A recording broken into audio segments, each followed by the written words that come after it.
What we're talking about today is genuinely one of the most terrifying situations a new mother, a husband, a family can face.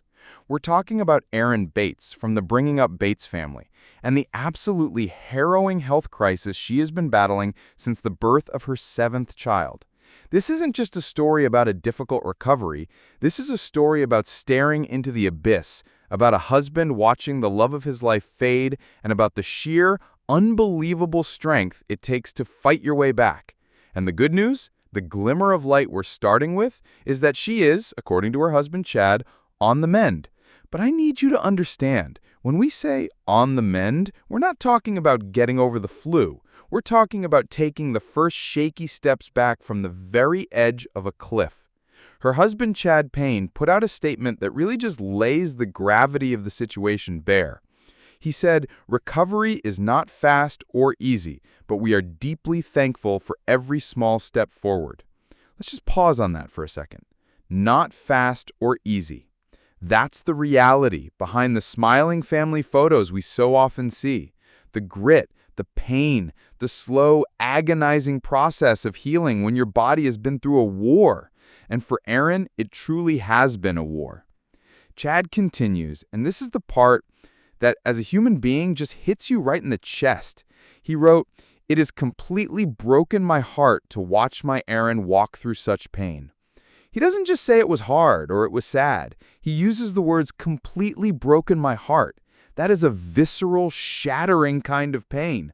The kind of helplessness that a partner feels when the person they have built their entire life with is suffering immensely, and there is almost nothing you can do to stop it.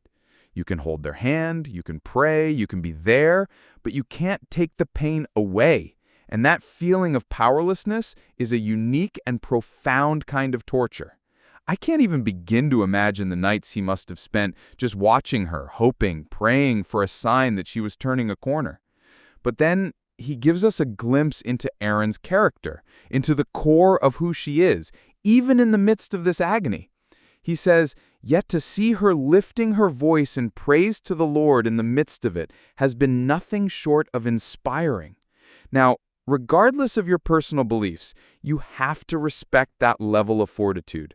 To be in so much pain, to be fighting a life-threatening condition, and to still find the strength to hold on to your faith, to find a reason to be grateful, that's not just strength, that's a superpower. It speaks volumes about her inner resolve. It's the kind of spirit that makes you believe she can and will get through this. It's one thing to have faith when things are going well, when the sun is shining and life is good. It's another thing entirely to cling to it in the darkest, most painful moments of your life. That's when you see what someone is truly made of. And it doesn't stop there. Chad goes on to praise the kindness and gratefulness she demonstrates to those taking care of her. He says his wife of 11 years has been a light wherever she goes. I want you to picture this scene. You're in a hospital bed. You've just been through a traumatic birth. Your body is ravaged by infection. You're probably hooked up to all sorts of machines, and you're still taking the time to be kind and grateful to the nurses, the people who are prodding you, waking you up, taking your vitals. In a moment where anyone would be forgiven for being scared or angry or just completely shut down, Erin is being a light. That, to me, is the most incredible part of this update. It shows that her spirit, the essence of who she is, was never touched by this illness. Her body was failing, but her soul was shining as brightly as ever. So how did this all happen? What took a joyous occasion, the birth of a new baby, and turned it into a life-and-death struggle? The crisis began on August 25th with the birth of their youngest son, Henry. According to Chad, the labor was longer and more intense than previous births. For a mother of, at that point, 6 other children, you know she has a high pain tolerance. You know she understands childbirth. So for her and Chad to classify this one as longer and more intense, it must have been a truly grueling experience. But the real nightmare started after the birth. Chad explained in an earlier post that Erin developed a severe UTI and a kidney infection. Now, anyone who's had even a mild one of those knows they are miserable. But a severe one that takes hold and rages through your system, that's a whole different level of danger. And in Erin's case, it sent her into septic shock. Let's be very clear about what septic shock is, because the term gets thrown around, but its severity cannot be overstated. It is not just a bad infection. It is your body's overwhelming, catastrophic, last-ditch response to an infection. It's when the infection gets into your bloodstream and your immune system goes into absolute meltdown. It unleashes a chemical storm to fight the infection, but in doing so, it starts attacking your own body. Your blood pressure plummets to dangerously low levels. Your organs start to fail because they're not getting enough blood. It's a race against time. Septic shock is a medical emergency of the highest order. It is a killer. And this is what Erin was facing.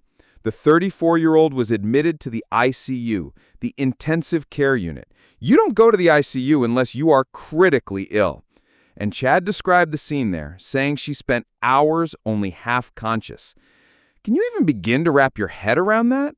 One moment, you're a family of 9 celebrating a new life, and the mother of that family, the heart of that home, is lying in an ICU bed, drifting in and out of consciousness, her body fighting a war on a cellular level. The terror in that moment must have been suffocating. For Chad, watching his best friend, his partner in that state, he described it perfectly. He said, "At the time, as her husband, it is one of the hardest things I have ever faced to sit by her side and watch her struggle while being so helpless to ease her suffering." There's that word again, helpless. It's the recurring theme of a loved one in a medical crisis. You want to trade places with them. You want to absorb their pain. You want to scream at the universe to make it stop. But all you can do is sit and watch and wait and hope that the doctors and the medicine are enough. It's a profound test of a person's endurance, not of the body, but of the heart and soul. He finishes that thought with a line that is just pure, unadulterated love. "I love her more deeply than words can express, and I can't even imagine life without my best friend." And that's what this was all about. It wasn't just a medical emergency.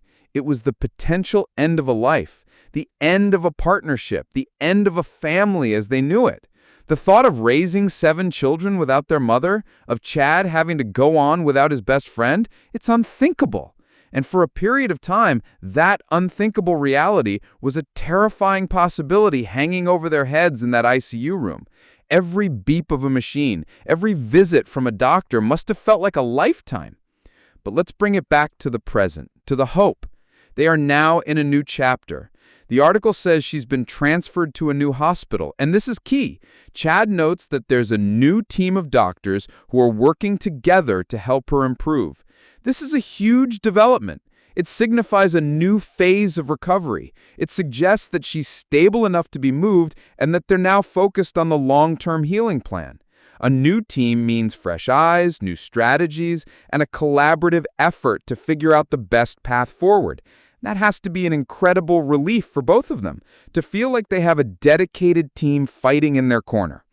And it's not just the doctors. Chad makes a special point to mention the support system within the hospital itself. He says the nurses have been so compassionate and have become like family to us.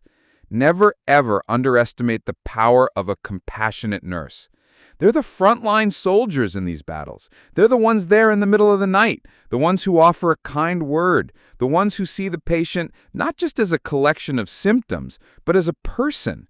For them to have formed that kind of bond, for the nurses to feel like family, shows you the intensity of the situation and the sheer amount of care that was required.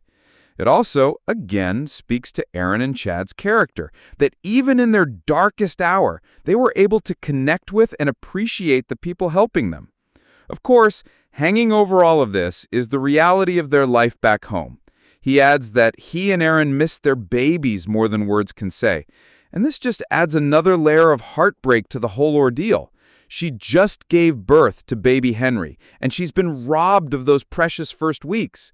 Those quiet moments, the snuggles, the bonding, All of it has been replaced by hospital rooms and medical procedures. And what about the other 6 children? They're at home, undoubtedly worried and confused, missing their mom and dad.